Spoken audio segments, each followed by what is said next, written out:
Hey guys, I want to give you some tips on proper spray technique. Becoming a good painter takes lots and lots of practice. Well, practice can get expensive if you're practicing on your project with expensive automotive paint.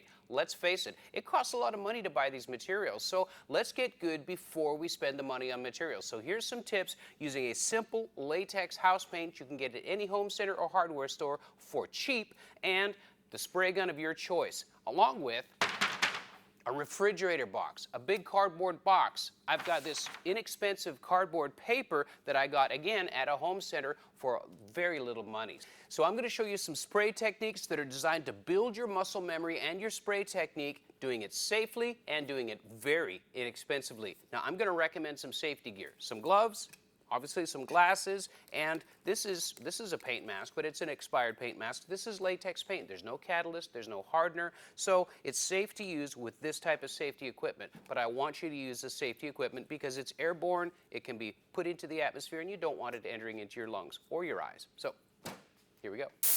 Okay, so I'm using an HVLP spray gun. I've got about 21 pounds of air coming into the inlet. My fan control is all the way wide. My fluid control is as much fluid as this can pass through it. This is to let the paint gun do what it can do. You can adjust the controls later on, not important right now. So what we're going to do is maintain a parallel orientation from the surface, about 5 to 6 inches away from the surface. This is very important, and it'll give you great paint distribution, and here's why you want to maintain a parallel distance.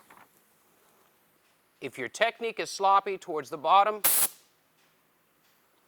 you're going to have a lot more paint down here, an uneven pattern, and you're going to develop runs in your coating. If it's sloppy the other way, same type of thing. You've got a heavy pattern here, and it tapers off to almost nothing down there. So a perfect parallel 5 to 6 inches paint pattern test is going to make it look like that. It's elliptical, it's even, all the way down through the middle, and look how it's drying, evenly and quickly. All right, so from this point, I'm going to have my mask on. Now that we've established our gun distance and our proximity to the panel, nice and even, let's talk about overlap. You want a 50% or half and half overlap. Here's what I mean.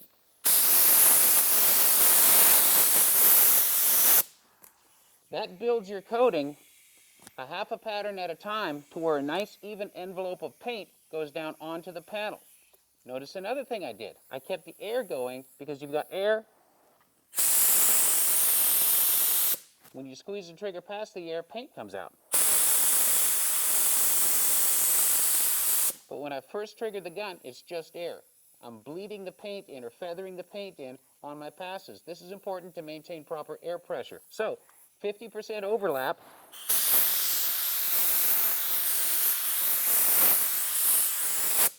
You're building your coat as you go. Here's another thing to remember. I'm painting like this so I can talk to you. Typically when you're painting, you're going to be offset just to one side. That way you can look at the paint that's going down, like this.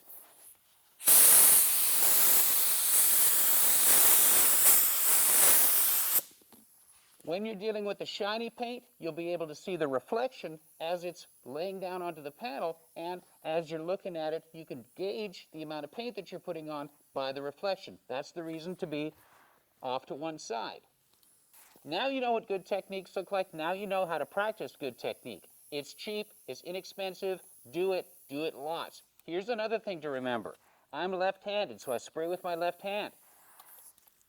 Practice with your non-dominant hand. I'm going to practice with my right hand.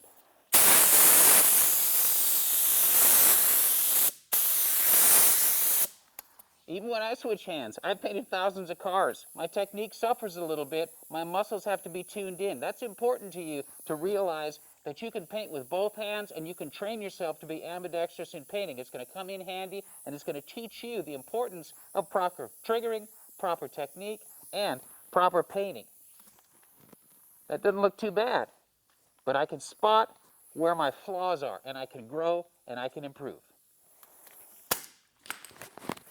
Painting is not magic. It's not voodoo.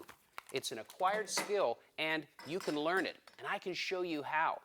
Paintucation's Paint Your Own Car DVD has tons of techniques showing you exactly how to paint a car, all the different scenarios with automotive paint, with detailed instructions. Or you can go to the Paintucation website and download it, or keep up with their tech tips.